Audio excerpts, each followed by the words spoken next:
சிறகடிக்க ஆசையில் இன்னைக்கான ப்ரோமோ என்னன்னு பார்க்கலாம். தினேஷ் வந்து வீட்டில இருந்து தப்பிச்சு ஓடி வர்றப்போ முத்துவும் வந்துடுறாங்க. முத்து கையில் மாட்டிக்கிறாங்க தினேஷ். அப்போ வந்து நீ என்ன எங்கள் வீட்டில் இருந்து வர, என்ன எதுக்காக வந்த, என்ன விஷயம் அப்படின்னு சொல்லி கேட்குறப்போ, இல்லை நான் சும்மா தான் வந்தேன் அப்படி இப்படின்னு சமாளிக்கிறாங்க. அதுக்கப்புறம் இல்லை நீ எதுவும் முகமே சரியில்லை, நீ வா அப்படின்னு சொல்லிட்டு கூட்டிகிட்டு போகிறாங்க வீட்டுக்கு. அப்போ தான் அங்கே வீட்டில் இருக்கிறவங்க எல்லாம் பதட்டமாக இருக்கிறாங்க. என்னாச்சுன்னு கேட்குறப்போ நம்ம வீட்டில் இருக்க நகையை திருட பார்த்தா அப்படின்னு சொல்லி சொல்கிறாங்க. அப்புறம் இவன் தான் இப்போ வெளியே ஓடி வந்தான், அப்போ இந்த திருடன் இவன் தான் அப்படின்னு சொல்லி முத்து சொல்கிறாங்க. அப்புறம் முத்து வந்து தினேஷ் கிட்ட கேட்குறாங்க, நீ இதை யார் சொல்லி பண்ண, இல்லை நீயா வந்து திருட வந்தியா, நீ யாரும் சொல்லாமல் நீ பண்ண மாட்ட, யார் சொல்லி பண்ணேன்னு சொல்லி கேட்குறாங்க.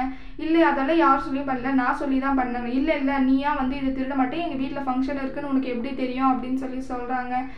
தினேஷ் சொல்கிறாங்க, இல்லை எனக்கு உங்கள் வீட்டில் இருக்கிறவங்க ஒரு ஆள் சொல்லி தான் நான் பண்ணேன் அப்படின்னு சொல்லிடுறாங்க.